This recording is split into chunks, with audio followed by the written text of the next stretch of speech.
Soy Pablo Veloso y ayer me preguntaba una amiga acerca de si yo creo, por ejemplo, en cosas extraordinarias como los estigmas de los estigmatizados, que son estas marcas que aparecen en las palmas de las manos y en las plantas de los pies que rememoran o emulan a las marcas de Cristo, o bien si creo en demonios que poseen personas o en espíritus.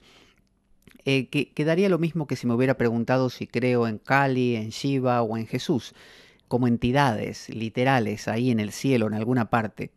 Y yo lo que le decía a esta amiga es que luego de muchos años de dar vueltas por un montón de métodos, técnicas, escuelas, corrientes de pensamiento orientales y occidentales, he llegado al punto donde me he dado cuenta o he arribado a la conclusión de que da igual, da igual. Si alguien me preguntase hoy, ¿Jesús caminaba sobre las aguas? ¿Jesús resucitó a Lázaro verdaderamente? ¿Lo despertó de su muerte y lo trajo a la vida? Me da igual si lo hizo o no lo hizo. Para mí es un hecho poético. Puedo tomar ese hecho de Jesús y extraerle un sentido interior. Es decir, si despertó a Lázaro es como si hubiera despertado o resucitado a una parte nuestra. Cuando uno resucita de un largo sueño de la inconsciencia o donde uno se sumió en un sueño de depresión, por ejemplo, o de fobia o de obsesión y despierta. Eso es un resucitar también. Pero como vivimos en una época positivista, cientificista, creo que nos hemos ido al otro lado, que es el lado de la interiorización de todo.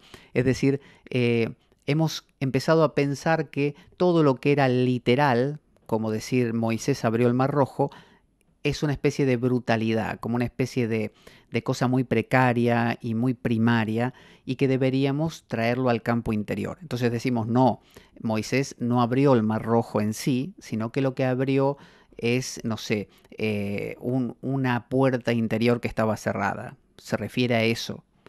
Entonces, cuando se habla de Orígenes, por ejemplo, de Alejandría, este padre de la iglesia muy antiguo, creo que del siglo I, él decía que la escritura tenía tres niveles de comprensión, que se correspondían a los tres libros atribuidos a Salomón, que son Proverbios, Eclesiastés y el Cantar de los Cantares. Entonces, Proverbios es moralista. Dice, esto es esto, aquello es aquello, si haces esto te va a ir así, si haces aquello te va a ir así. Luego tenemos al libro del Eclesiastés, que es más como psicológico, que nos cuenta cómo es el ser humano, cómo piensa, qué le pasa, cuáles son las inquietudes que podemos tener, los miedos y todo lo que tiene que ver con la mente.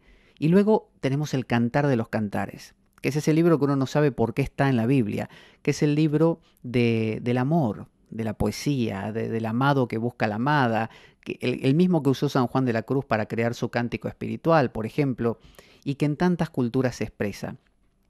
Es el libro de la poesía. Entonces, si nosotros decimos Jesús resucitó a Lázaro, para tomar un ejemplo, ¿no? Bajo la primer perspectiva, la del libro de Proverbios, diríamos sí, lo resucitó de los muertos. Estaba muerto, era un cadáver y lo resucitó. Ahora, si vamos un paso más y lo miramos bajo la óptica del Eclesiastés, diríamos, no, en realidad se trata de un hecho psicológico, un hecho interno. Lo que resucitó es que quizá uno a veces está muerto para muchas cosas, no sé, para el amor, por ejemplo, y viene algo en la vida que nos resucita, nos revive, nos permite otra vez estar ahí en marcha, nos incorpora de nuevo a la vida. Esa sería una resurrección psicológica. Pero quedarnos con esto es haber pasado de algo literal, de algo totalmente externo, a algo interno. Sin embargo, yo digo, cuando me pongo nervioso o estoy enfadado o angustiado, lo que fuera, o contento, mi cuerpo reacciona. Entonces, por ejemplo, si yo estoy enfadado, puede que me duela el estómago. O si tengo, no sé, estoy nervioso, me puede doler la cabeza porque me contracturo. Entonces, esto quiere decir que hechos interiores, supuestamente interiores, se reflejan en el exterior. Quiere decir que lo exterior no es otro mundo ajeno, que puede pasar algo internamente pero no pasa externamente, sino que van en concordancia, paralelos. Si yo me voy al Camino de Santiago haciendo un peregrinaje, paralelamente está ocurriendo ese peregrinaje interiormente. Y si yo hago un peregrinaje interior, un cambio interior, va a repercutir en mi mundo exterior. Por lo tanto, una cosa y la otra están conectadas, no pueden estar separadas. Esa paradoja, esa cosa tan extraña de que el mundo de afuera y el mundo de adentro no se excluyen, sino que van de la mano, nos hace pensar que cuando hablamos de los estigmas, cuando hablamos de un diablo o demonio poseyendo a una persona, cuando hablamos de los dioses como Shiva, Krishna o Jesús, en realidad no podemos decir que solamente son externos o que solamente son internos. Si decimos que todos los dioses y Cristo y todo son principios psicológicos, nos quedamos con un lado de la torta nada más. Y si decimos que son externos, nos quedamos solo con el otro. Entonces podemos decir que son las dos cosas a la vez, internos y externos. Pero como son tan impredecibles y nunca sabemos dónde está el límite entre un mundo y el otro, eso nos lleva a al tercer enfoque de Orígenes, que es el enfoque del Cantar de los Cantares, que es poesía, poesía pura.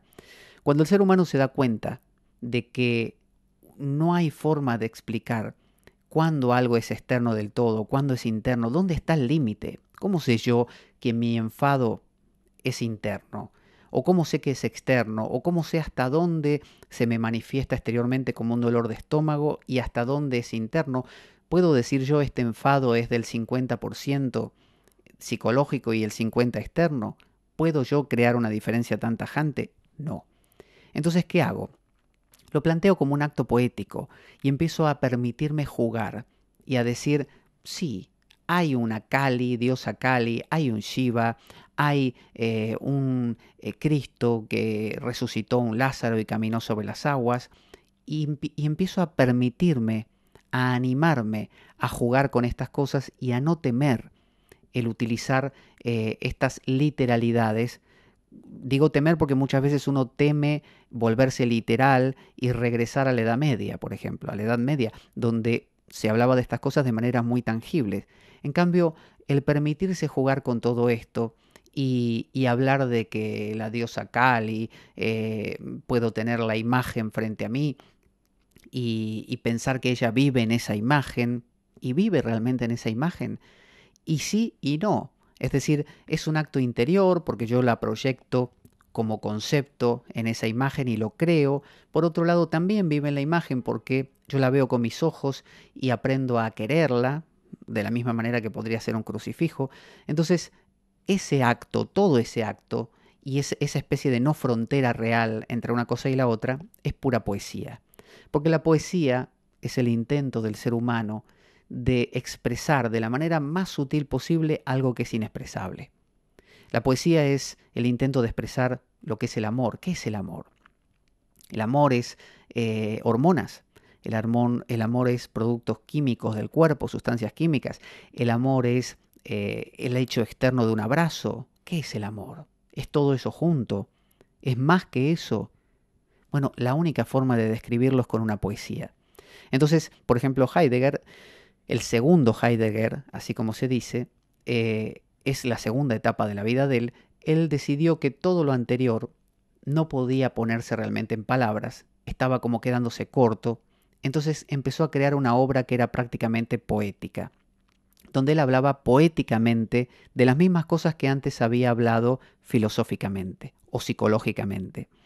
Entonces, de la misma manera, Tomás de Aquino, el famoso Santo Tomás, cuando compuso o escribió la Suma Teológica, llegó a un punto que se dio cuenta, porque tuvo una experiencia profunda, que lo que estaba escribiendo era una tontería. Por más que era la nata del conocimiento, era una tontería. Entonces lo descartó por completo y no quiso seguir. Y su pupilo o su asistente le dijo, maestro, continúelo, le falta muy poco, le falta un tomo nada más, pero él no lo quiso continuar y lo completó su alumno. Entonces, a partir de ahí, Santo Tomás, yo supongo, habrá escrito en forma poética, porque se habrá dado cuenta que no era que había un Dios afuera, tampoco era que había un Dios adentro, era el misterio de que todo esto ocurría al mismo tiempo y sin definiciones tan estrictas. Entonces, ¿por qué no permitirnos jugar con la poesía, disfrutarla y aprender ya no a pensar, yo soy de los que creen que Jesús sí resucitó a Lázaro. Y otro, no, yo soy de los que creen que es un hecho psicológico, que se refiere, es una alegoría, es una metáfora. Y si es poesía, y la poesía implica que es las dos cosas y ninguna a la vez, ¿por qué no jugar con ello? ¿Por qué no entrar en un mundo que no tiene respuestas? Como decía el padre Ramón de las Batuecas, las preguntas, cuando hacemos preguntas y queremos una respuesta, la respuesta nos mata. Dios es esto. O sea, ¿qué es Dios? Esto. ¿Por qué estoy aquí? Por aquello. ¿Hacia dónde vamos? Hacia allá. Eso nos mata. En cambio, dejar la pregunta flotando y dejar que ahí eso se quede y revele su propio sentido, que va a ser un sentido vivo, que continuamente va a estar cambiando. Eso es la poesía. Entonces, ¿por qué no aceptar que hay un extraterrestre por ahí, un demonio por allá, poseyendo a una persona, o el dios Shiva viviendo en la coronilla de la cabeza de los yogis, o Jesús encarnado en un crucifijo o representado en un crucifijo, que está bendecido por cierta persona y por eso es sagrado? Eso es poesía. ¿Qué es el amor? El amor es jugar a que algo es real, ¿no? Sabiendo en el fondo que no, sabiendo que en realidad es algo incomprensible, pero jugamos a que sí. Eso es la poesía.